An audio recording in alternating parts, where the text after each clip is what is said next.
All right, here we go.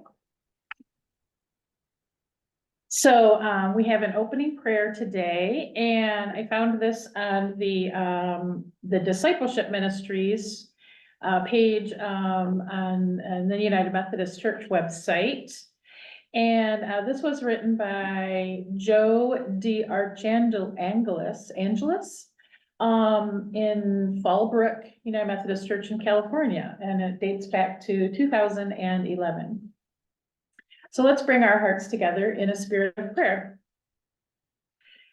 Gracious and merciful Creator, we come here this morning in our weakness, brokenness, and imperfection, knowing that we have failed to hear those crying out for help, to see those whom we ignore, to speak out against injustice, and to understand what is really important in life, moving forward in your will for us.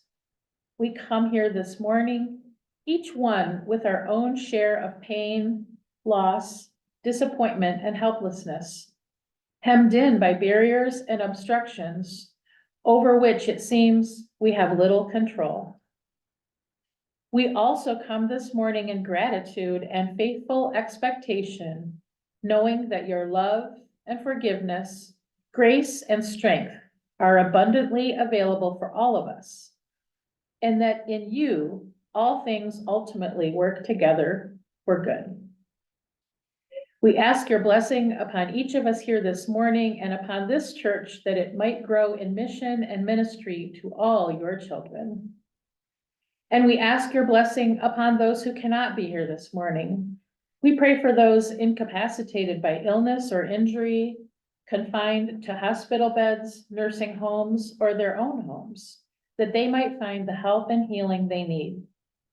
We pray for all your caregivers who in serving others serve your Son. And finally, we pray for those in the military who have been wounded in body, mind, and spirit, that they might get the care, support, and rehabilitation that they deserve. We pray this in the name of Jesus Christ, in whom we all find our true healing and wholeness. Amen. Amen. All right. Thank you, Wendy. My pleasure. So first slide. Oh, yeah. Yeah. All right, we're going to share screen now. Okay. All right. Folks off to the side. So we're talking about ableism this morning. And I want to do a little man on the street thing right now. What is ableism to you? It means pretty much everything is set up for people that have no trouble getting around, seeing, hearing, understanding without any special accommodation. I think the expectation that everybody needs to conform with what's considered normal and make your skills fit without needing to be accommodated. Both really good points. And add to that perhaps the assumption that anyone truly knows what it means to be able, because one person's ability is not identical to any other person's ability. So ableism, just even as a word or a term, makes huge assumptions about how that's defined. Thank you, Nancy. Doesn't make any sense. I'm thinking there's a potential for discrimination here where as we look at jobs and the abilities people have to do those jobs, there's probably an inherent discrimination to favor people who are viewed as more able to do the jobs, even though how do you define able? Right.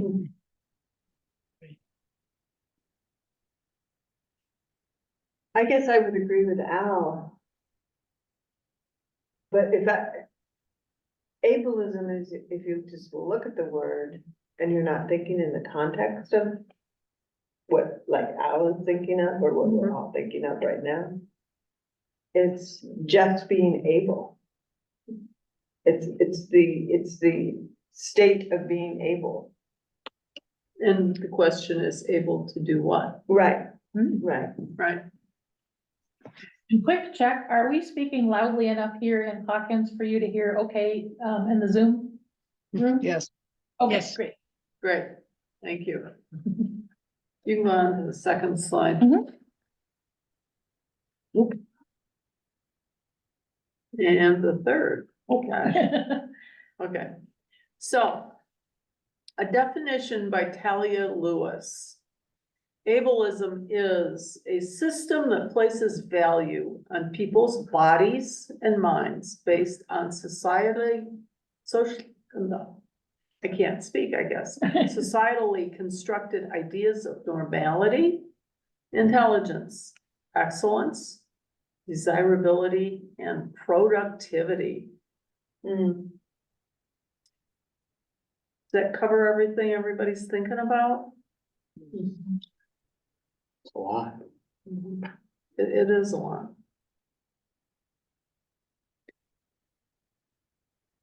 It's great that the word value is in there though, because that's sort of the key phrase there, right? What's valuable and what's not valuable, and who's valuable and who's not valuable. Right, right. And the system that places value, because the question is who? Right. We're really talking about a system. Well, and I think you can ask that question about all the words at the end. What's normal? What's intelligent? What's excellent? Who defines that? Mhm. Yeah, Right. so I think you can go on to the next slide. Okay. So the world was not built with people with disabilities in mind. And because of that, the world we live in is inherently ableist. The system is just simply here. We recognize some of the more everyday or minor ableist behaviors, which include choosing an inaccessible venue for an event, or using an accessible bathroom stall when you're perfectly able to use the inaccessible stall without the risk of pain or injury. But what about? And what about this? Using someone else's mobility device as a hand or footrest? Framing disability as either tragic or inspirational in news stories, movies, and other popular forms of media. Making a movie that does not have audio description or closed captioning. Wearing scented products in a scent-free environment. That's one that interests me a great deal. Casting a non-disabled actor to play a disabled character. Does anybody have any comments about those? I wonder how you know it's supposed to be a scent-free environment. The question. In some, when I go to a doctor's office or medical building, there will be some offices that have a sign on the entry door saying that this is a scent-free area, please. I've seen that. Yeah, I worked at Michigan Medicine and we've been scent-free for years. And there are signs around and I don't know that it's really talked about per se. I mean, we're all trained every year. We get the training, remember, don't wear scent. So medically, I think yes, but I now, because of that, I'm really careful, like where I go, if I'm gonna be with other people. Then I don't wear it. It's interesting, yesterday I was at a public event at Skyline High School and I walked past somebody who it smelled to me lovely, but I thought if I were inside a car with that person, it would be overwhelming. Because the fact that we're out in a big space in a high school hallway and like, you know, it really was overpowering Yeah, to walk just past that person. And I Yeah. thought, wow. So, yeah. Wendy, Larry has a question. Oh, thank you. I gotta pay attention to the Zoom since I'm closest. Not a question, but a comment about the medical environment. Even in pulmonology or allergy area, I've raised the question about the waiting area. Shouldn't you have signs here? And they have not happened. Really. For people in Domino Farms. Mhm. But I don't pursue it beyond that. I have some response to this, but my family, my wife and my daughter in particular, have strong responses or needs.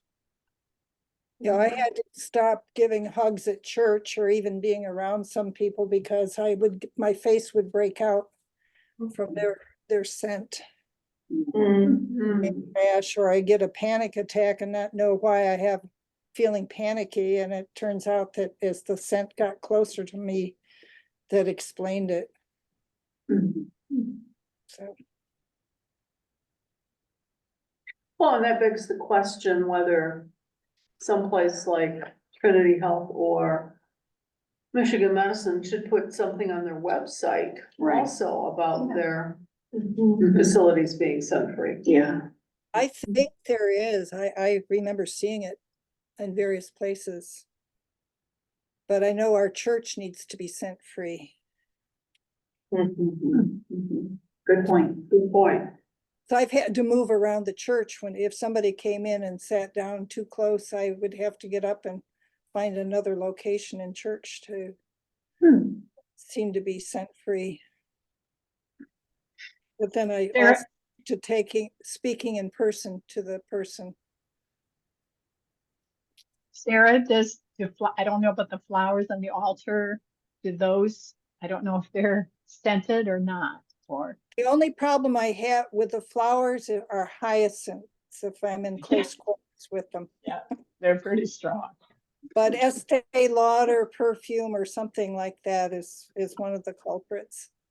You know, when we were giving cheek to cheek hugs, when that past time in our church, I would end up with raised bumps all over my face. Well, we can certainly bring it up with the leadership council and discuss it in the access team. So thanks for alerting us to that. So do you think it's ableist to move on? I was going to ask, do you think it's ableist to cast a non-disabled actor to play a disabled character in a play or a movie? I wonder if might be hard to find a disabled actor for a particular role. I don't know.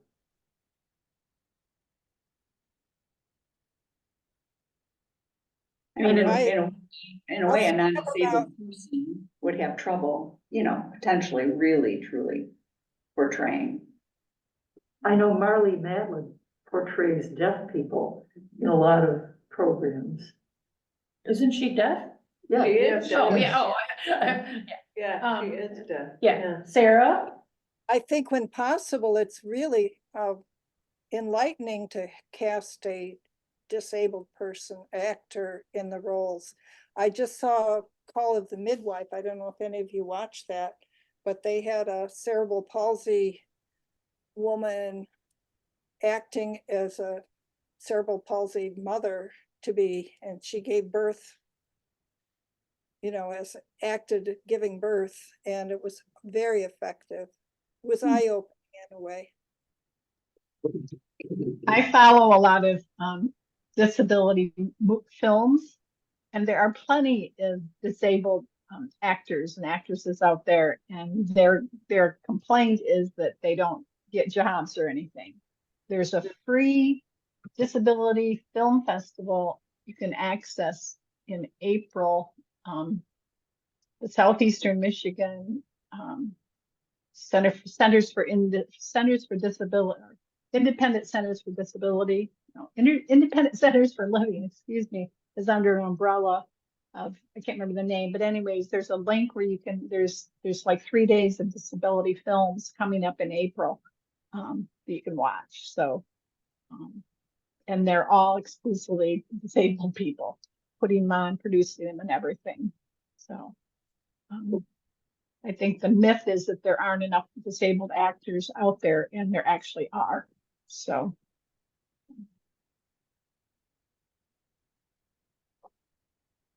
So let's go on to the next slide. What about people with invisible disabilities? We assume that people have to have visible disabilities in order to be disabled. We may ask, some people may ask about the medical history or personal life of someone with a disability, or questioning if someone is actually disabled. I feel like that happens to people maybe that have, I don't even, maybe a lung capacity or heart condition that park in a handicapped spot in front of a store and people glance at them and don't see them using a walker or have a cast on and assume, well, why are you using that space? Like, and I feel like I've heard of people getting harassed in that kind of situation, when they fully, deserve to have that space available to them. Many people who have, are invisible are people with cognitive or mental or emotional issues.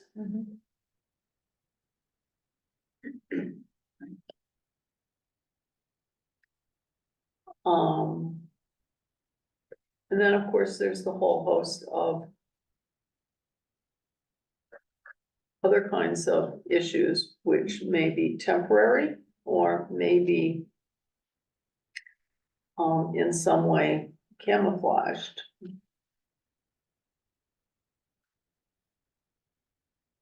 So let's talk a little bit about negative stereotypes. I don't know, that's terrible. Did Okay. you do this presentation, Julie? I didn't, and I didn't print out that part of it. Did you want me to go to the next slide or do you want to talk? Sure, Okay. So ableism is the discrimination of and social prejudice against people with disabilities based on the belief that their atypical abilities are superior. Or at its heart, ableism is rooted in the assumption that disabled people require fixing and defines people by their disability. Like racism and sexism, ableism classifies entire groups of people as less than. It includes harmful stereotypes, misconceptions, and generalizations of people with disabilities. So let's talk a little bit about stereotypes. An employer may know the basic rules of disability non-discrimination in hiring, but they may still pass over applicants and employees with disabilities because of deeply embedded assumptions about people with physical impairments, mental health problems, or chronic health conditions.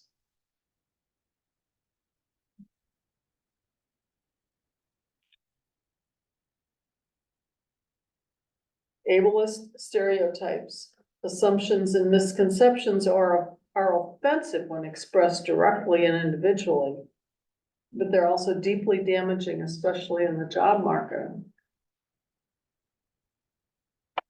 I wonder if employers assume that somebody with a chronic health condition would have a lot of absenteeism. And I wonder how to counter that.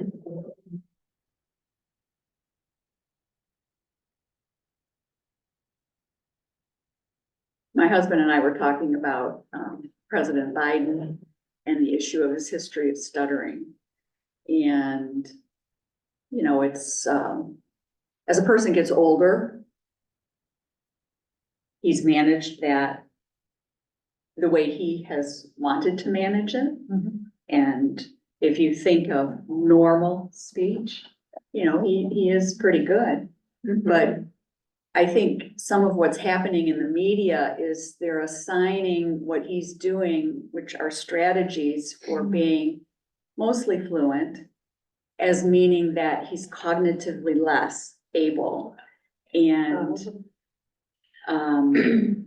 you know, I said to my husband, I'm like, since when is stuttering like means that you are cognitively deficient?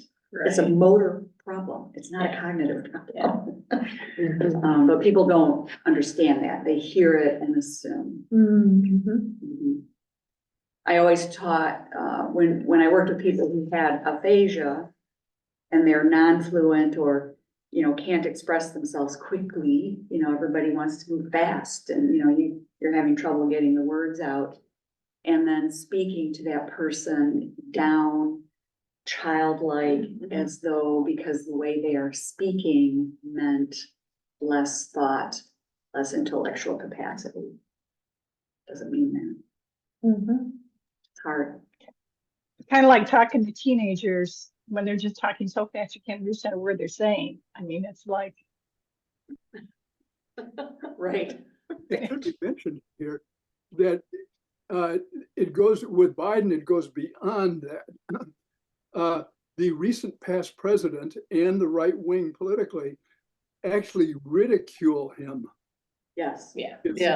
His speech, which is amazingly fluent for a stutterer. I mean, Yes. he really is fluent. Yes. Yeah, that was just, I mean, abhorrent when I saw that. Yeah, that was awful. Yes. I remember I read Judith Herman's book about her struggle for back in the 90s to get the what am I trying to say? The act passed, the, you know. ADA? Yeah, what is it, Mary? You know. Yeah, the ADA passed. Yeah, Judy Human. Yes. But anyway, she was a teacher, and in her book, she talks about how her school was really not helpful to her in like getting, and when she was little, she couldn't go to school because they said, we can't accommodate her wheelchair. Right. And so, of course, we hope that's different now, right? But I could see that being something, we can't accommodate that. You know? And then that, Go ahead. I'm sorry, go ahead. go ahead. No, I'm just saying one word I've heard throughout this is what's normal. And actually the word normal is kind of ableistic. It's more inclusive to say what's typical. Typical instead of when you want to say word normal, just use typical. Your typical student of this age does this. So your typical whatever. It's a more it doesn't put people down, I guess. And what is normal? Really? Right. I'm on the normal spectrum. Normal is a setting on the washing machine. Yeah, that's good. Yeah.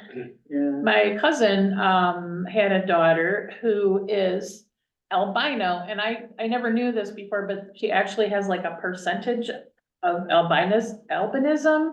Like they said she's 95%. And I didn't know that you could give a percentage to that. But it also, other things, she's legally blind and is autistic. And just the struggle that my cousin went through to get accommodation in the public school for her.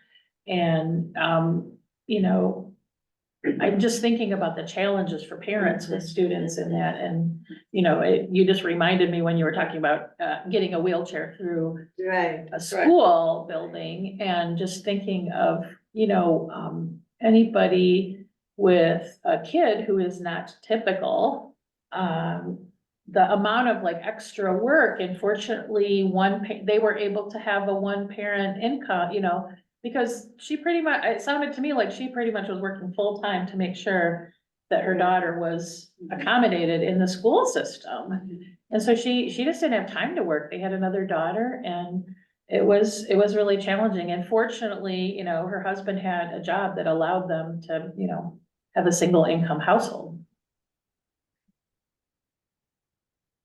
That is very fortunate.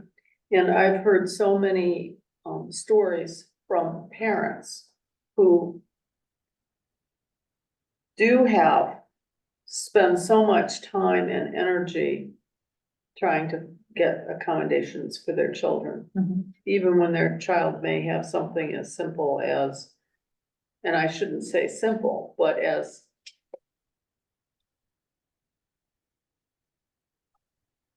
common is a much better word for this, as ADHD. Mm. And of course, so many schools quickly respond with, well, your child has ADHD, they only need medication and then, but yet they may need other accommodations as well. So, When you, yes, There are other kinds of, when you talk about the negative effects or negative stereotypes, I think about we're looking at ourselves, or what are we doing to them kind of thing? What are we doing to disabled people? But it's like disabled people begin to believe I am less than, I can't do what, I can't achieve what the typical person would achieve.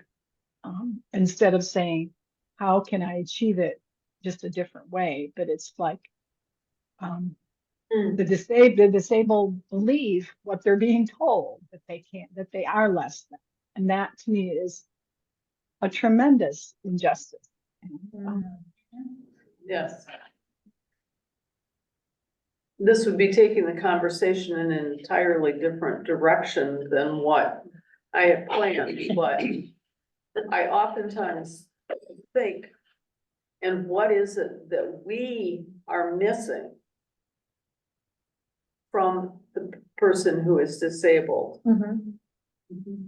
Because certainly they have a whole host of experiences that lend itself then to being very highly creative and accommodating of our quote normal or typical world, the world that isn't set up to accommodate their disabilities. But what are we missing from them?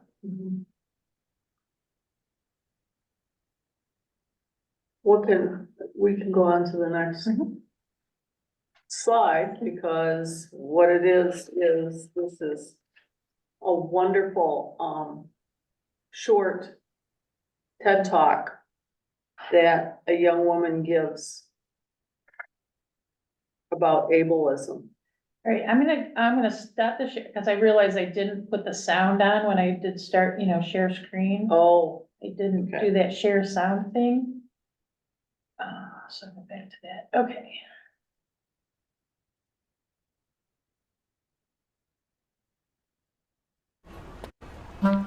If you're taking a trip. All right. First of all, I'm gonna expand this.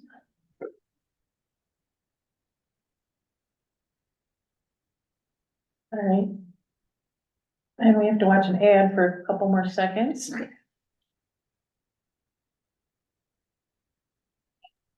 Wendy, we don't see a picture. Okay. Oh, last time it was when you made it full screen. Oh, that's right. Yeah. It I needed don't, to it be- seems like you should be able to do that. Yeah, thank you for reminding me. Thank you for remembering. Yeah, I was here and I didn't remember that part I of it. think I meant to go to, can you see the video now? Yeah. No, You can't. Okay. you just see the link. Oh, Mm. it looks. That's interesting. So maybe you need to disable the PowerPoint in order to, Let's Yeah, maybe. Go back to the PowerPoint, which window is showing? Oh, it does say that's in front, okay. Uh, hmm. I do that. Thank you to our Zoom roomers Yeah. for accommodating this. Can you see the beginning of a video now?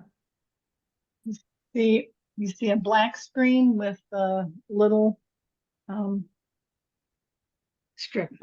a little strip of white with it. Shrunk the, You shrunk the, it's you still, shrunk- Huh. Okay. Maybe I do have to stop. Maybe I just have to close the, can't you just click on the URL? I did. When- We're when seeing we- it here. We We're get to seeing it see here. just fine. We can see it just fine. Sorry, I'm just. We're bringing- normal, we can see it. Oh, Al. Al. Wendy, can you copy the URL to a new That's what I need to do. window and just open that, share that window? Yeah, that's what I have to do. Okay. But, okay, I should be able to open the link into a new window. Okay, hey, just, And even though they're disabled, someone's creativity. yes, okay, On the new part- window. Yeah. Let me bring it up. Sorry is about, making us. I should have brought these up beforehand in separate windows. So that's my error.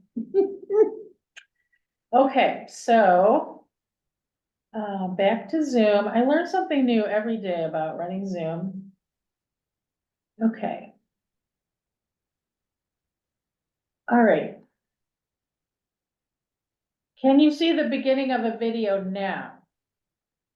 yes, I think so. All right. It's all fuzzy. There we go. Okay.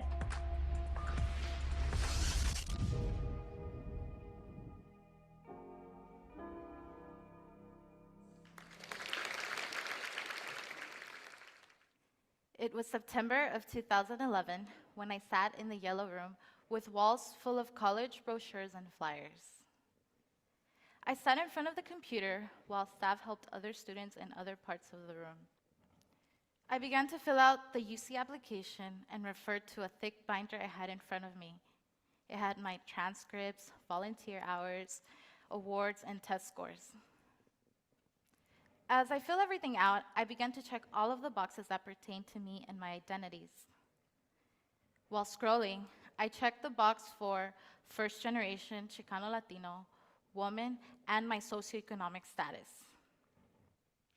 One thing I noticed though is that my ability status wasn't asked in that category. I started thinking about how schools would find out about my disability.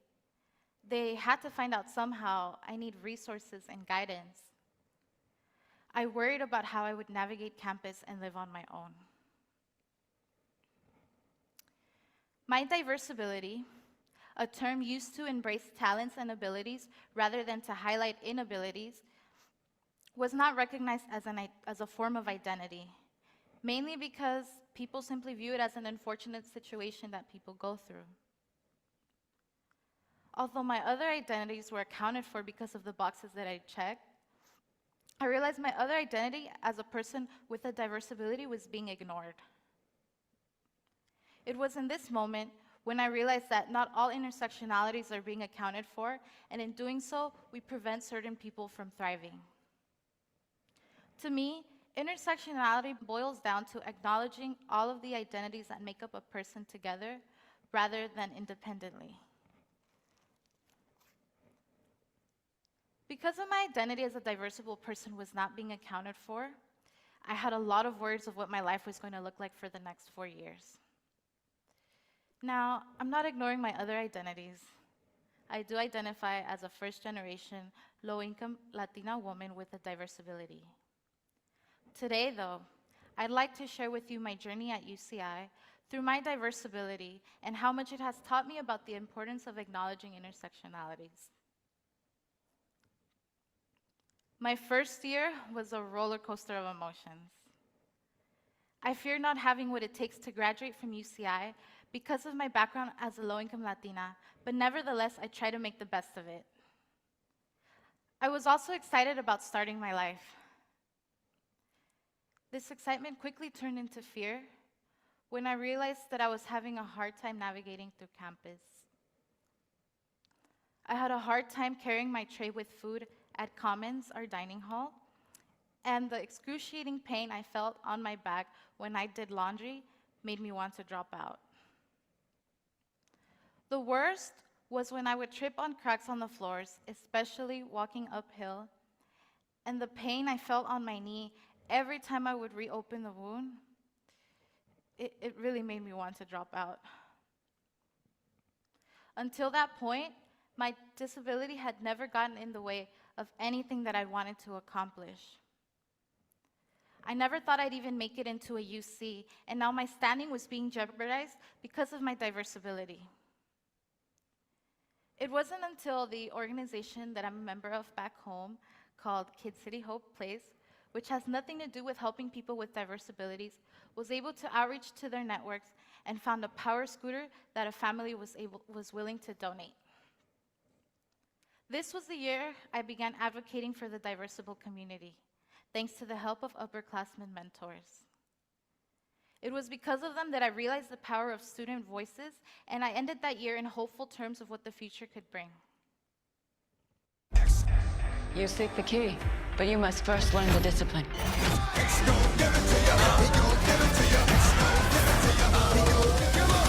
Unlock the energy within.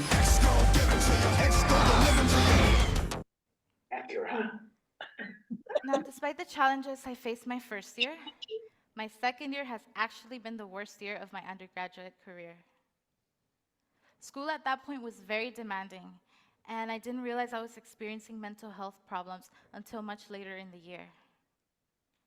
I was on academic probation, and my living conditions were a challenge. I hated my daily commute on my scooter to campus, which was approximately 1.5 miles, but when it was cold and raining, that's when the struggle was real. Unfortunately, I couldn't ride the shuttles because of the inaccessibility with their ramps and the size of my power scooter being too big. It's through these struggles that I became more aware of ableism, which is the way society is structured to favor able-bodied people, therefore excluding those with diverse abilities. Not only is it reflected in our physical environment, but also in our interactions with those with diverse abilities. It's reflective in the way people interact towards me. I had people joke around and ask me for a ride on my scooter while commuting home, and it's remarks like these that affected my whole week. I had a very hard time pulling through that year. Before my third year even started, I had doubts of returning to UCI since I wasn't having a favorable experience.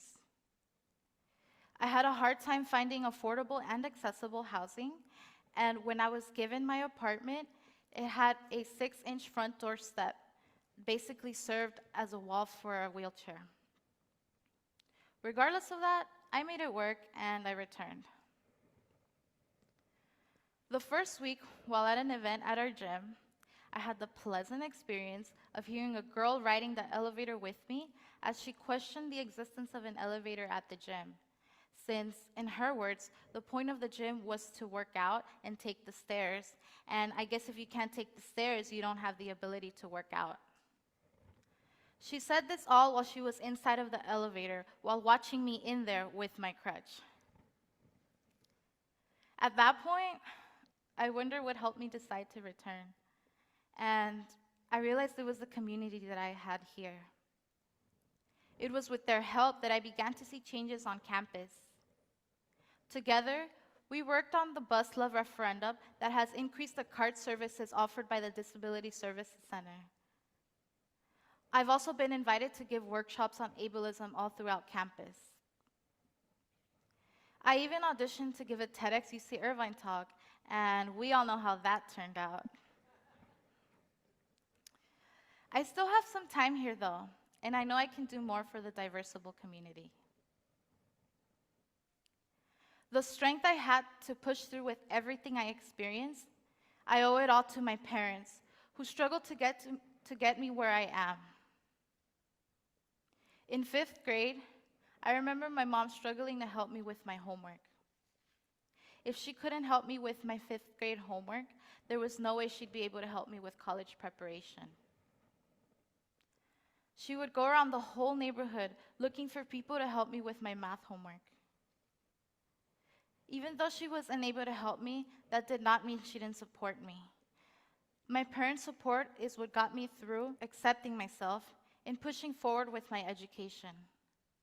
Support that I often failed to see elsewhere.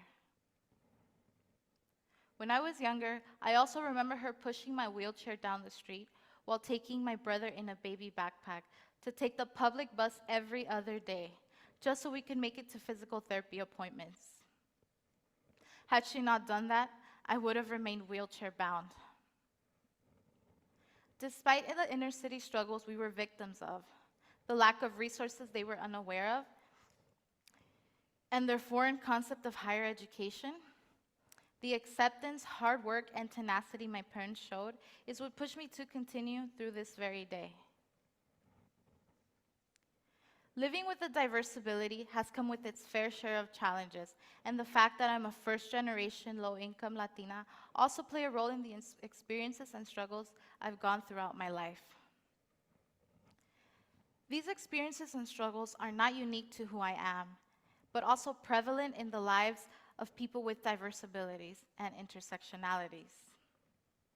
This is why we as a society should recognize that all intersectionality should be accounted for, and not one more so than the other.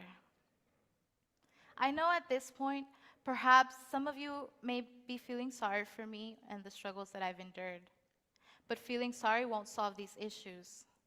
Awareness and advocacy are the key. From being considerate of push buttons on the doors, saving seats in the edge of class for people with diverse abilities, or, if you want to go bigger, bringing awareness campaigns to your campuses or workforce in order to create more inclusive spaces. Before I leave UCI, I hope to continue bringing enough awareness about this to show that we need to increase the number of people with diverse abilities in higher education, and take into consideration of how intersectionalities affect the members in our communities. 1 year ago, I was on the brink of dropping out with the frustrations, helplessness, and loneliness that I felt through ableism.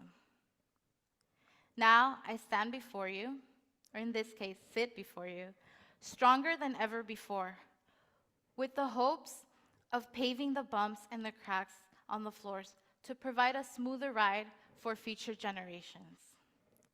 Thank you.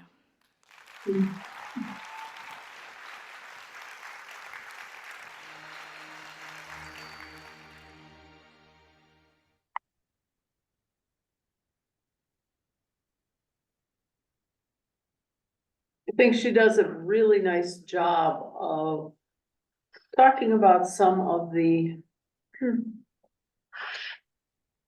hurdles that there are. Just being able to use public transportation, get in and out of buildings, homes, apartments, and simple things like cracks in the sidewalks.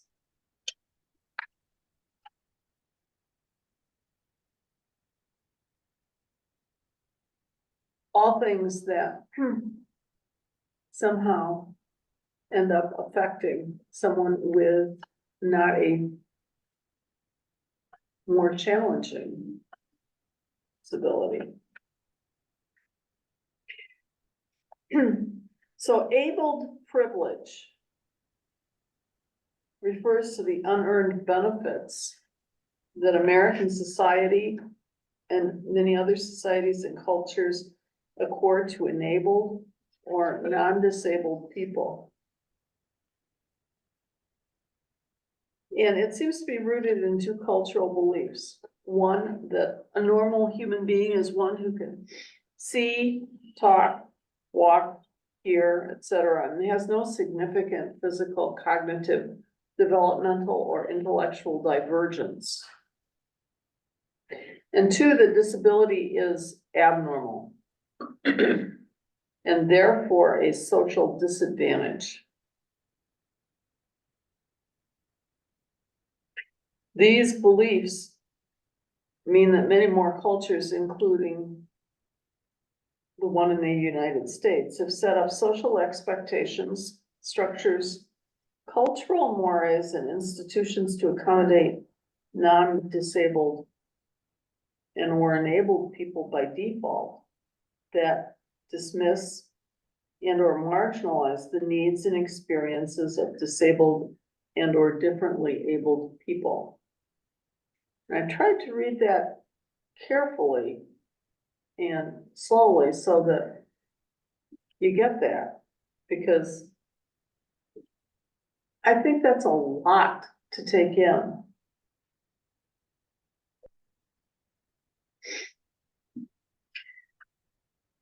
Enabled privilege speaks to how not having a disability or not being perceived as having a disability means not having to think or address topics that those without that privilege have to deal with, often on a daily basis.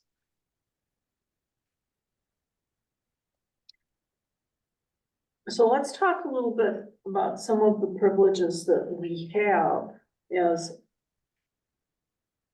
non-disabled people.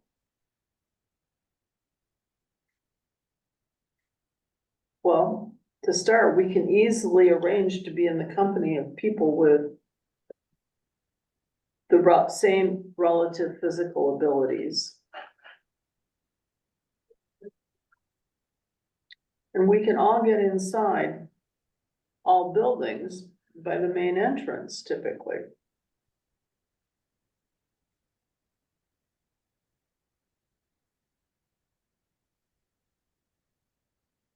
Does anybody else have any other kinds of examples that they might want to give? I think we talked in the low vision discussion about computer access. And so much of what we do these days is reliant on having a computer, being able to see it, knowing how to navigate, and it leaves so many people out.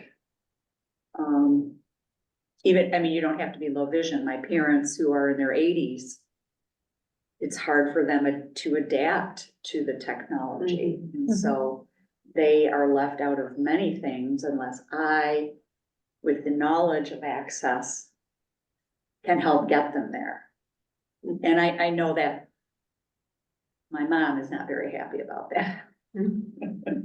I was recently taken aback when the washer and dryer in my apartment building, which took quarters, were removed and replaced by a washer and dryer that requires you to use a cell phone app in order to use it.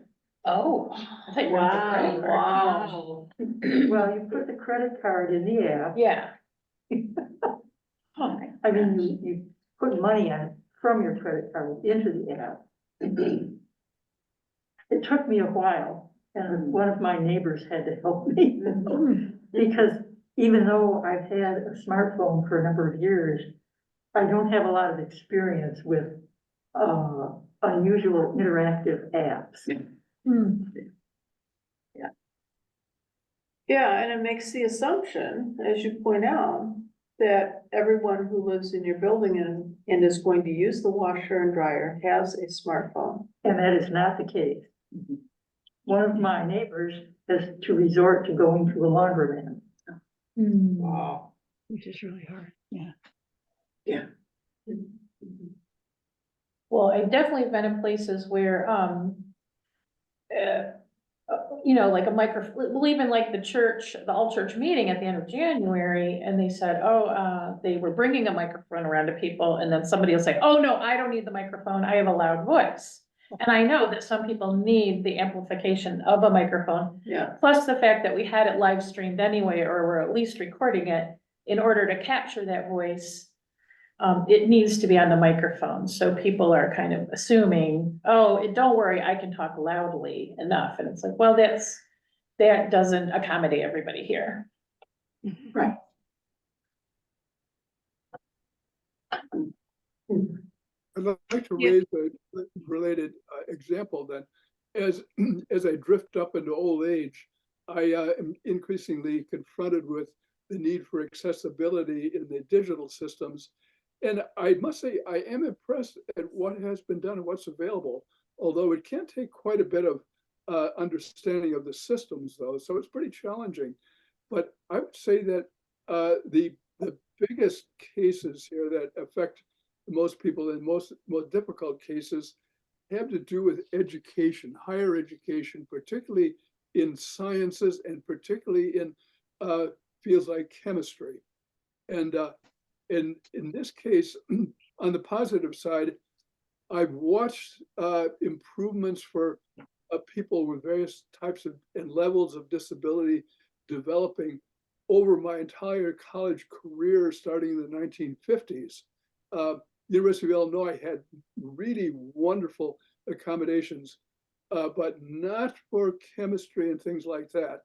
And it was when I, at the national level of the AAAS, American Advancement for Association for Advancement of Sciences, in the national section on biology, we were approached by young people with limited disabilities, many of them mechanical or movement, but for help. They felt they were quite able, but they were being discriminated against, and that was true.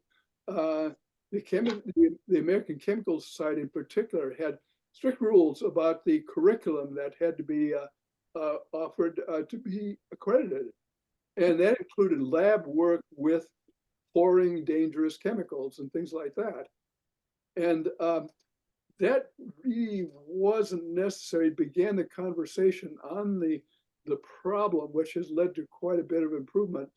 But for some reason, I was asked to help, particularly to join another group, work with another subgroup of AAAS.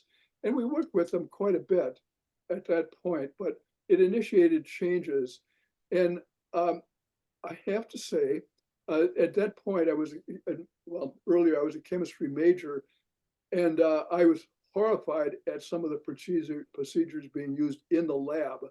I mean, I'm using this to make the point that often when we're solving a problem for people with some kind of disability, we make gains for everybody. And I noticed that the labs in organic chemistry started with benzene, which you may know now is really limited. Boy, you do not work with benzene unless you work in a hood where it's all vented away. But the air was so full of benzene that I asked to be excused I stayed around from the beginning of the lab where we got instructions. And then I came back afterwards and started my own work after the air had cleared. And that was driven by the notice then, this is the 1950s even, that organic chemists live 6 or 7 years less than the average person. So there was a message there that took a long time to get through, but it did, and improvements have been made in the modern age. I don't keep up with it in detail now, but in many, many, many aspects of chemistry, you don't have to handle chemicals at all. I mean, there are instruments that do this work without getting into that. And these kids, would fit, and I know they do fit quite well in many of those areas, but it illustrates, again, the point that often when we deal with these problems for other people, we make changes that affect us and help us and produce a better society out of it, a more considerate society. Thanks, Larry. I think Nancy had a comment. It's gone. Sorry. It's out of my head. Maybe it'll come back. Sorry. I wanted to respond to Larry by saying, he brought up, I think, the fact that, you know, we live in a community where higher education is for the most part assumed that people have, and not everyone operates with the benefit of that education. I'm not sure that that's specifically a disability, but it certainly is ableist.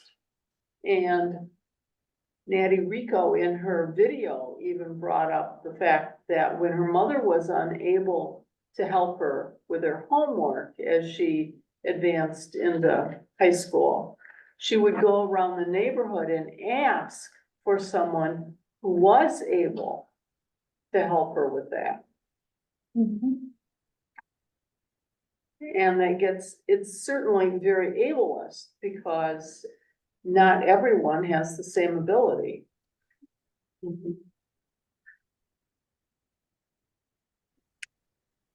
As I think about the word ableism, we think mostly about the disabled kind of thing, but I'm thinking, well, when you look at intersectionality, I'm thinking all marginalized groups there's ableistic tendencies toward all of them, discrimination against all of them, based on a superior viewpoint. So I think the things that we learn about ableism can be applied towards any group. So to me, that is it's universal. Yeah, I was thinking it relates a lot to, well, the person in the video, and I think it was assumed maybe that she couldn't go to college or, you know, wouldn't be able to do that. And we heard the same thing in the video closing of the Jones School last week, in the Vital Action class, where the Black students who were integrated into other schools in Ann Arbor, and then their counselors and other people were saying, oh, maybe you should think about a trade, maybe, you know, you're not a college candidate.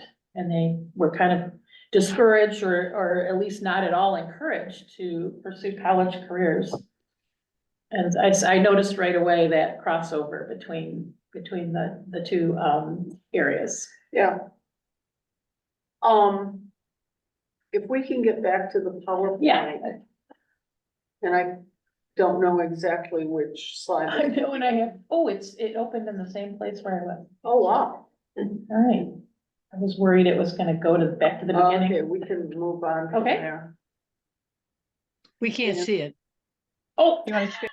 oh yeah, we have to share Well, screen, thanks. It's a good thing that we're scrolling through screens now that. Yeah. Can you see it now? Yes. Yes. Great, thank you. We can go on to the next. Okay. Ooh. Okay, here we've been talking about able privilege. And if you can go on. Okay, so another way in which able privilege is evident in society's expectations is the disabled people. The thought that disabled people should be able to accomplish as much in a day as a non-disabled person. While able-bodied people have no restriction on how much time and energy it takes them to do various activities, it becomes complicated for someone with a disability. Activities take longer and often require more energy to complete. And if you go on to the next slide there, the spoon theory is a way of explaining to others what it's like to live with a chronic illness or other disability. So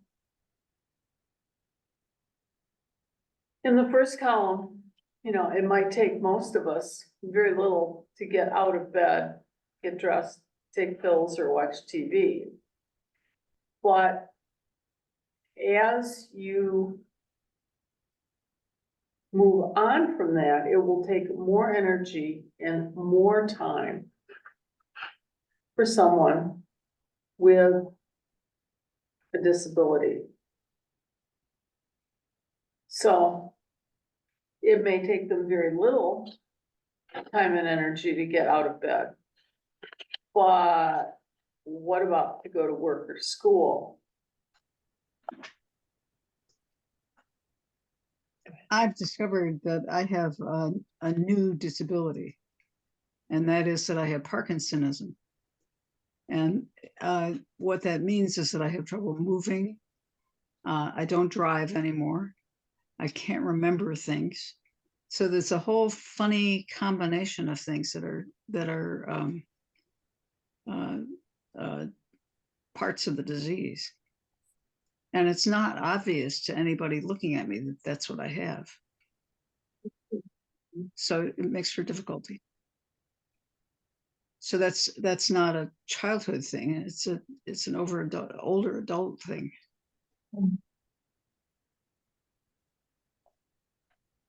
But it doesn't mean that you're exempt from the expectation that you're gonna be able to accomplish everything just as easily as somebody else. That's right. Yeah, that's right. And if I could just add to that, I mean, I think participation, there's a participation expectation.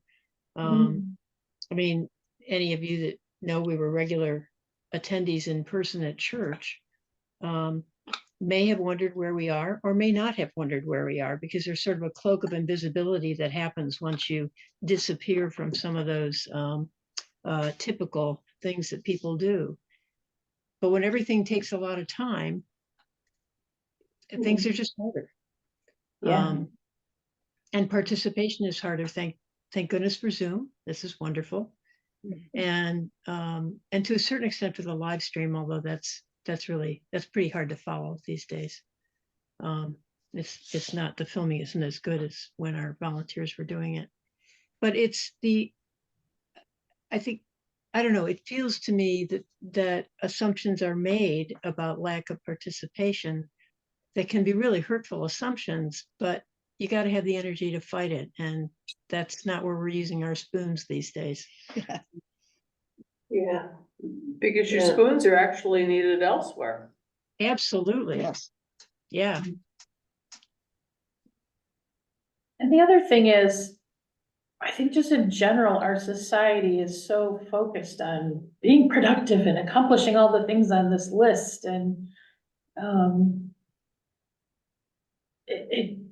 it's just ingrained in many of us. I think maybe not everybody, but there's so much about, it's just, oh, well, if I have a weekend and I don't accomplish all my shopping and all the, house, upkeep and, remodeling or whatever it is that I think I should do, because I don't know how many people, I don't know about you, but when I go into the weekend, I think I have this mental list, and then I feel guilty if I don't accomplish all of it. And like, sometimes getting a load of laundry done is.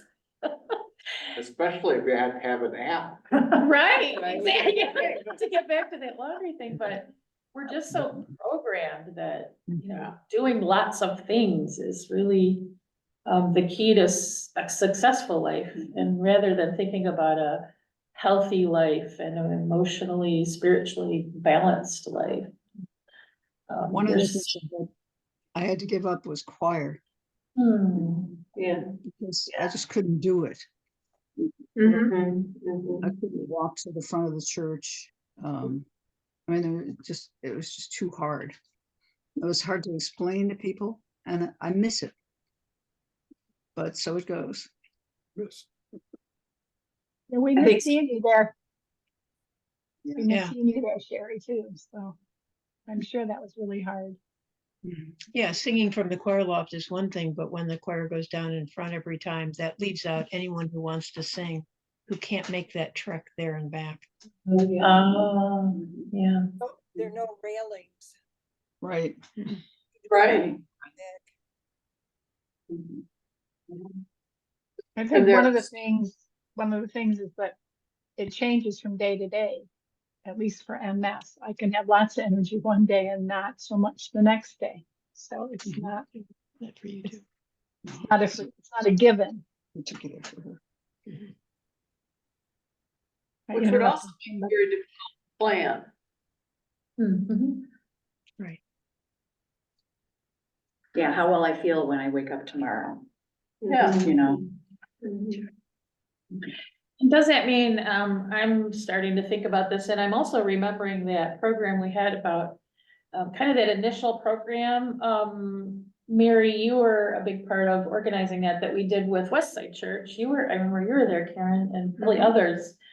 And thinking about, we're talking about it a lot in the ways that the church can assist people with disabilities, but also people, that are, what did she call it? Diverse abilities, Yes.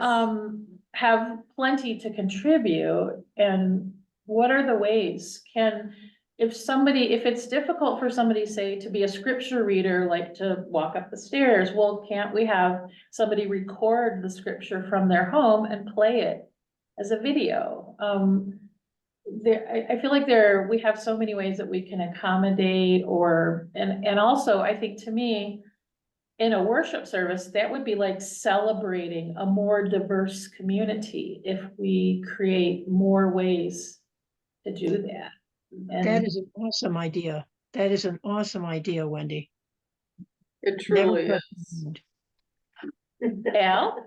I just had something that hit me in the side of the head. Wendy said, the church or an organization getting together to help people with disabilities. I think I would say the same thing, but it struck me as maybe the more appropriate thing is to enable people with disabilities rather than help them. Right. Because to me, that just fits into the whole ableism thing. Yeah. So we have systemic racism, we have systemic ableism, right? Yeah. It's just part of Right. everything. But yeah, we should be able to enable people to fully participate. Bingo. I like that. Mhm. I really like that. I had a section here that I was going to go on to, but I'm noticing that we're running low on time. But what about the church? We say everyone is welcome. But that comes with the expectation that we've done everything possible to ensure that someone's included and provided for. I don't think we have any clue how to do that. And we need to get a clue, because I think it's really important to find ways to be more inclusive of people with different abilities. I mean, we all benefit from an accommodation to our disabilities. Take your glasses off. Yeah. Yeah. It's socially acceptable because it's so widespread. Right. But if we didn't have our glasses, well, we might be in trouble. Yeah.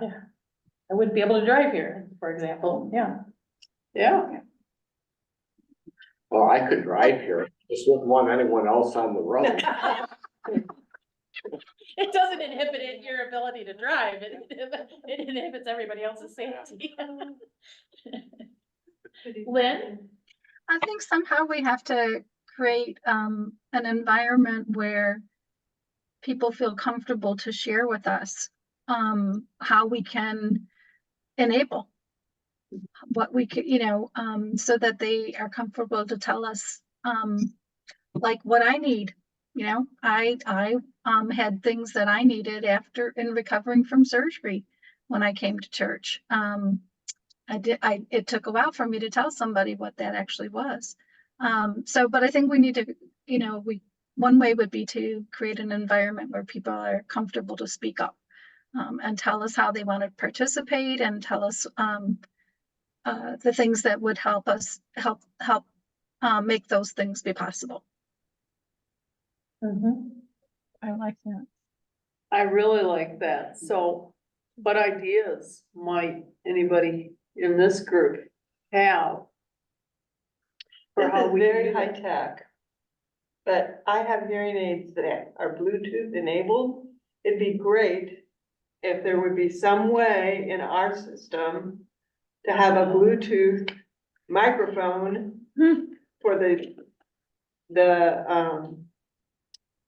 clergy to use, whoever uses it, that it would go into my ears Mm. and I would be able to hear it.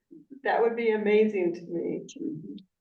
I don't think that, I don't even know if that exists. It does. Does it? Yeah.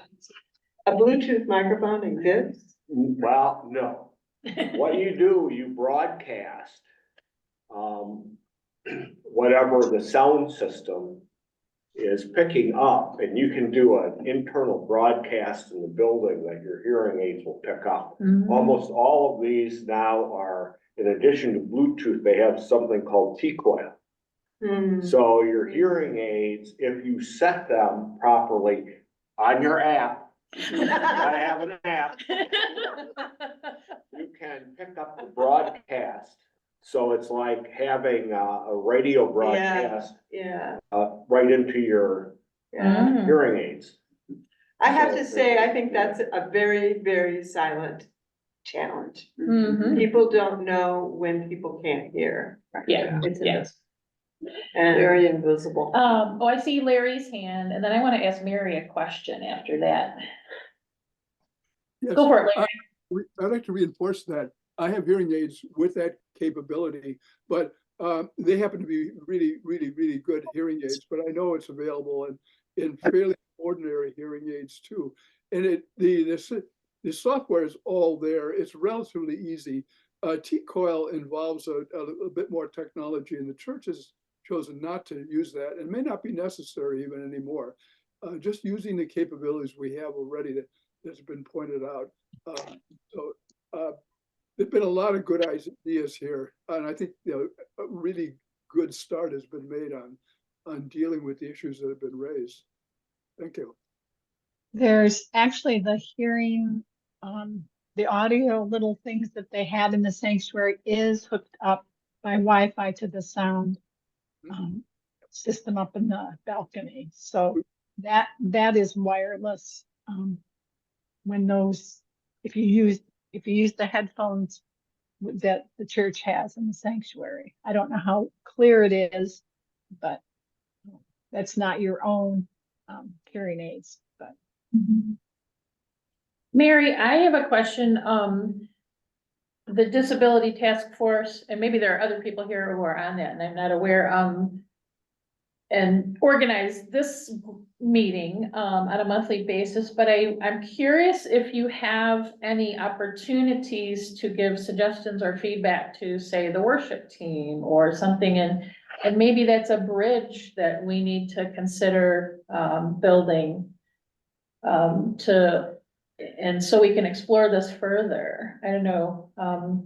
I'll just throw that out there. You don't necessarily have to answer, but. I think that's an excellent idea. Yeah, it sounds like maybe they need more feedback or input. we have reached out to different committees for different things at different times. Julie and Karen are both on the access team. So, and Wendy's kind of our conduit, or excuse me, Amy is kind of our conduit with the church staff. Yeah. But thanks for the urging. We will talk about it and see how else we can. Well, I'd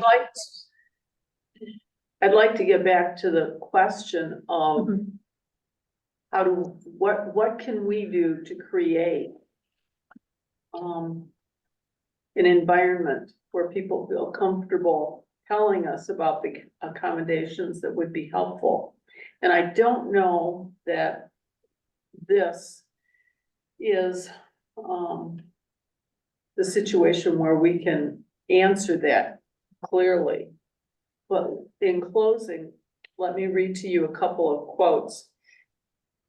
A woman named Dr. Amy Kenny, who has written a book called My Body is Not a Prayer Request. My body is not a prayer request, says churches should take the time to form teams that will work together to discern the best practices, learn from experts, and talk with individuals and family in their communications about what they need. Churches should not be afraid to admit that they don't know and take the time to learn. Churches should also identify safe, friendly, and calm people who can serve as buddies and guides for individuals. And these individuals may sit within with the individual with a disability in worship, help to engage them in conversation, and serve as a constant companion in stressful times. According to Eric Carter, an author, researcher, professor, and executive director of Baylor University's Center on Developmental Disabilities, belonging means being present, invited, welcomed, known, accepted, supported, heard, befriended, needed, and loved.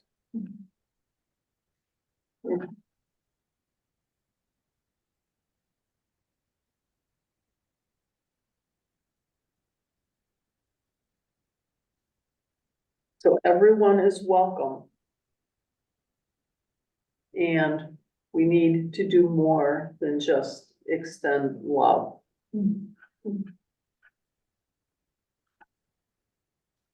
Thank you, Julie. This has been excellent. A good starting point to continue the discussions. And as with all things concerning the disabled, when you benefit them, you benefit all groups. And so, thank you so much for doing this. Are there other comments, or can Wendy turn off the recording? Well, I just want to say how wonderful this disability group has been, discussion group has been over the months or years maybe now. It's been very eye-opening for me, and I'm sure others. And I think we've made some real progress in the church, making the church more available and user-friendly, you might say. Yeah. Really appreciate having this group. Thank you. We've been doing it since 2018. So, thank you for all you faithful people for coming. Yes. I'm always amazed that people keep showing up. This was a great session. This is a really great session. Thank you so much. Yeah, thank you. Thank you. We all set? All I right. think we're all set. All right. I'm gonna stop the share and turn off the recording.